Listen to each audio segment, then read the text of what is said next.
That could work. The thumbs up was a pretty good one.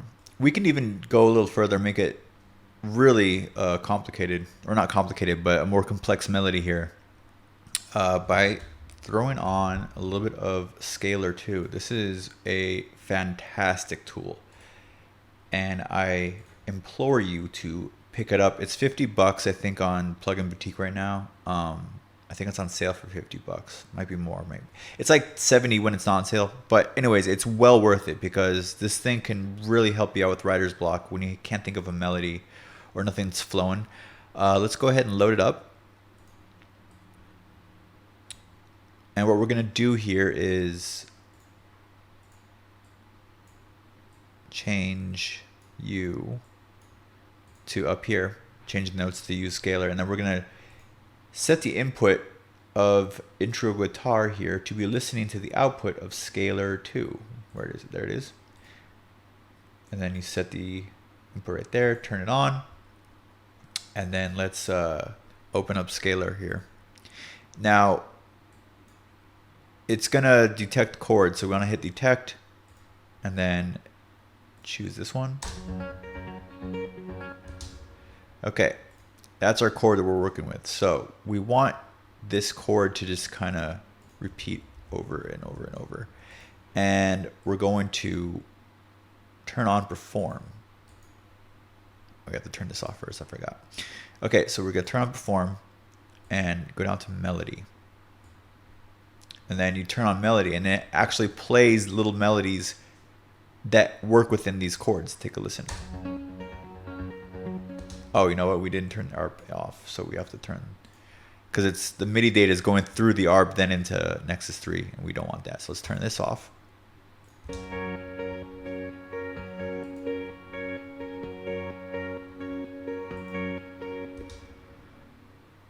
Let's try you.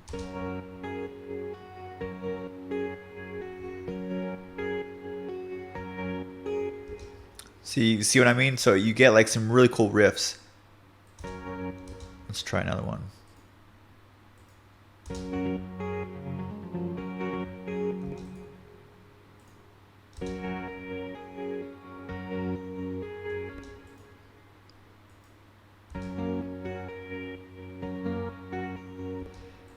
And then you have sequences here, which is basically a little more basic to give you like a riff.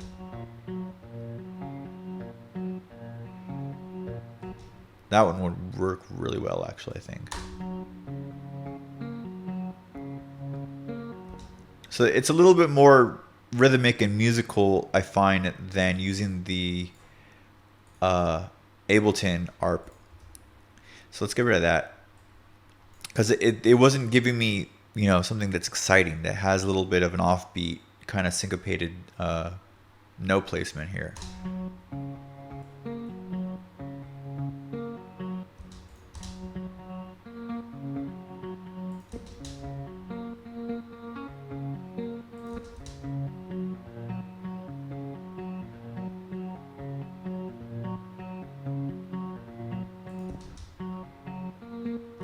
And then you have ostinatos too, which are pretty cool. You change the speed of it.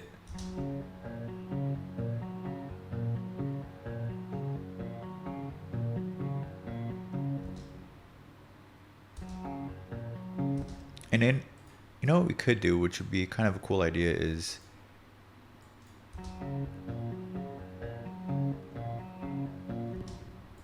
every 2 bars make a new chord, or just add in the new chord. So the next one would be this one.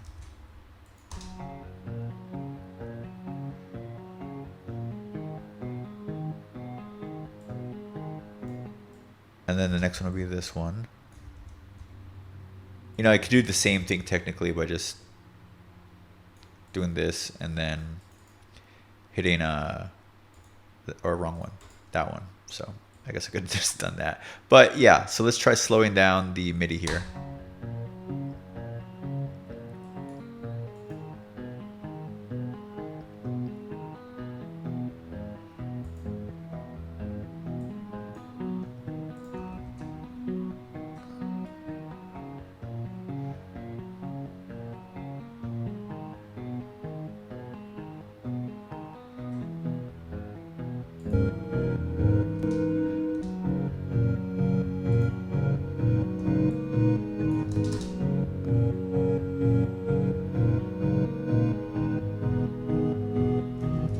I didn't want to do that. I wanted to change this guy.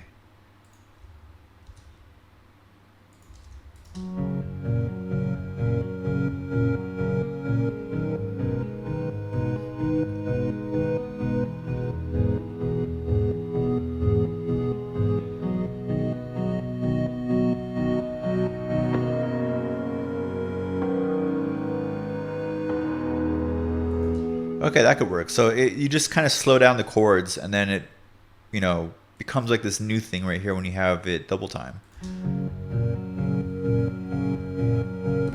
Okay, so we can go back to this guitar here. I just wanted to see how it blended in with the pad. Where is it? Okay.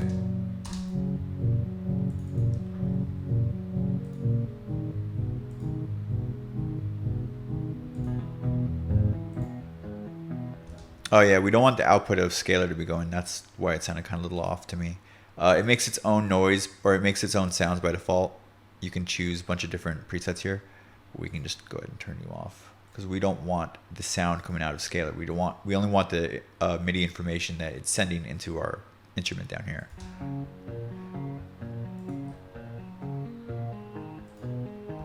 Okay, let's take a listen to some more melodies here.